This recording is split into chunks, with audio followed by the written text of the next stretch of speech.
Hello and welcome. I'm Pam Musser, and today is day 34 out of the 40 days that I have been reading 1 Corinthians 13. I'm so glad you're here. And if you're just joining in for the first time, this has been a God project for me.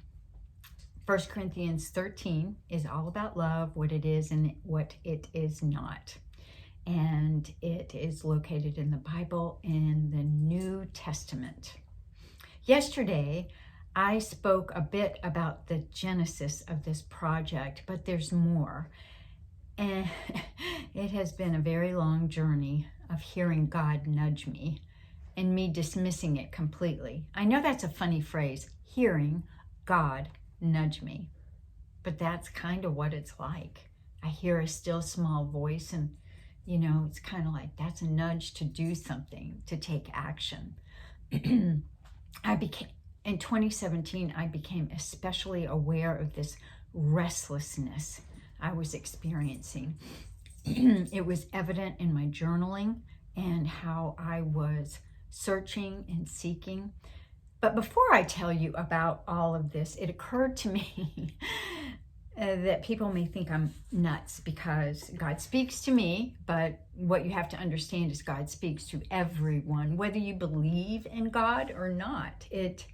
God is always seeking us, always beckoning us, always speaking, no matter what. He is always speaking to you, no matter where you are in your life. He knew that today, whoever's watching this at this very moment was going to tune in. Isn't that amazing?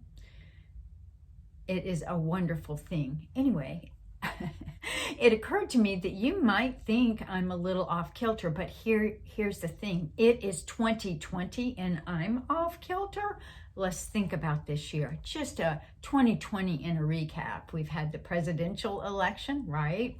We've had COVID-19, we've had Black Lives Matter, we've had so many things that we never ever prepared for, we never ever saw coming. So I'm feeling okay about what I'm doing. It's outside of the box, I know. When I journal, I always make it a letter to God. It's always dear God or dear Jesus or dear Holy Spirit or all three of them. I've always done it.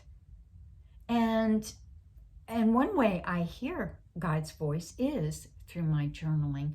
And that's because my spirit gets really quiet. And I can hear.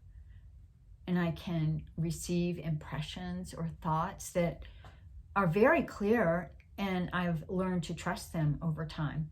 In 2017, I was noticing once again that I was very, very restless. In my journaling, it was very apparent.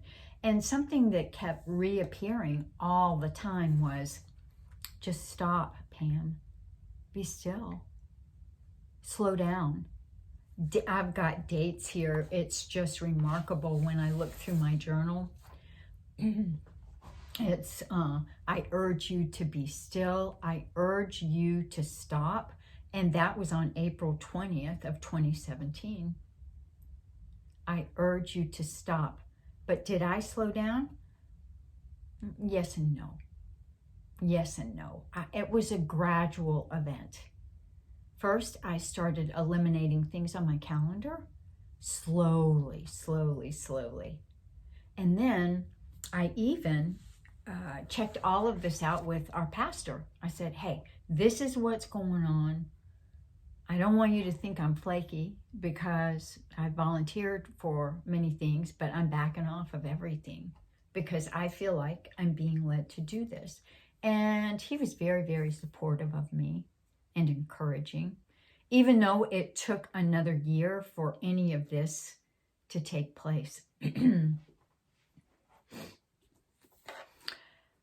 My calendar became clear, and so I was having quiet times at our home, but I ended up rearranging all the furniture, painting every room upstairs. I could not slow down at all. I was going through closets and boxes and this and that. So the activity level continued. And one morning I was sitting at our breakfast table talking to my husband, Steve, and I said, isn't it funny how I've cleared everything off of my calendar? However, I'm here and I'm just constantly busy all the time. And he looked at me and he said, I wonder when you're going to hit bottom. And I thought, who do you think you are talking to me that way? Just kidding. But he was right. He was absolutely right. So then all of a sudden COVID hit. And it was a forced sabbatical for me. And this is how all of this came to be. And although COVID has been an awful pandemic, and people have experienced so much tragedy and loss, for me, and I think for many other people, it has been a welcome reprieve and an opportunity to be still and listen and get reconnected and to stop the noise and the clatter in our heads so we can hear. We can hear God speaking. We can always hear that. I also discovered, surprisingly, I have a lot of introvert characteristics, which is pretty shocking, but that's neither here nor there. During COVID, during the sabbatical, is when this God project came to be. And I've just jumped in fearlessly. It has been as if on a daily basis, I just get a tiny inkling of what I might be talking about the following morning, or even the morning that I'm doing this prior. Like this morning, I didn't know if I was supposed to be talking about this or not, but here we are. And I'm trusting that it's gonna speak to someone. That is all there is. That's my story. There's more detail, but whatever. That's my story, and I am sticking to it. I found another version of 1 Corinthians 13 out of the Living Bible that I love. So that's what I'm going to read to you. Here we go. If I had the gift of being able to speak in other languages without learning them, and could speak in every language there is in all of heaven and earth, but didn't love others, I would only be making noise. If I had the gift of prophecy and knew all about what is going to happen in the future, knew everything about everything, but didn't love others, what good would it do? Even if I had the gift of faith, so that I could speak to a mountain and make it move, I would still be worth nothing at all without love.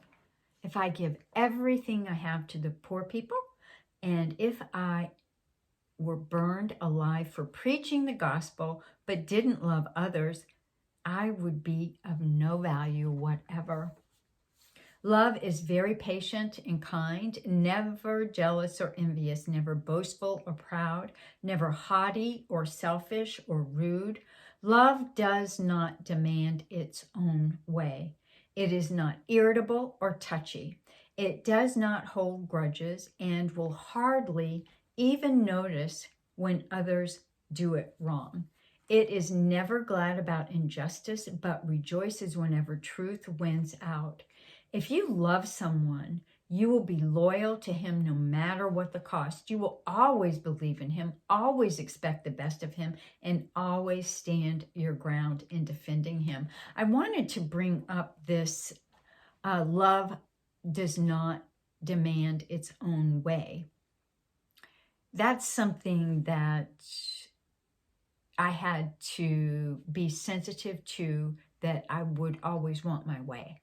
I would always want to speak up. I would think I was right, and sincerely.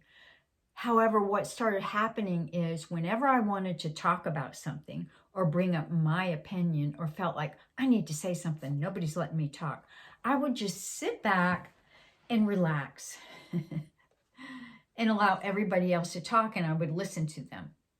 And it was really nice. It was really nice to back off and listen to others. It was so different for me and my personality that people would even say, Pam, why aren't you saying anything? That's how significant it was. But you learn a lot when you keep your mouth quiet and you quiet your mind. All the special gifts and powers from God will someday come to an end, but love goes on forever. Someday prophecy and speaking in unknown languages and special knowledge, these gifts will disappear.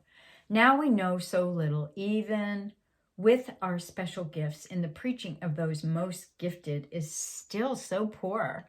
But when we have been made perfect and complete, then the need for these inadequate special gifts will come to an end and they will disappear. It's like this. When I was a child, I spoke and thought and reasoned as a child does, but when I became a man, my thoughts grew far beyond those of my childhood. And now I have put away the childish things. In the same way, we can see and understand only a little about God now, as if we were peering at his reflection in a poor mirror. But someday we are going to see him in his completeness, face to face. Now all that I know is hazy and blurred, but then I will see everything clearly, just as clearly as God sees into my heart right now. There are three things that remain: faith, hope, and love. And the greatest of these is love. Thank you so much for joining in today. I'll see you tomorrow at day 35. Take good care of yourself. Peace.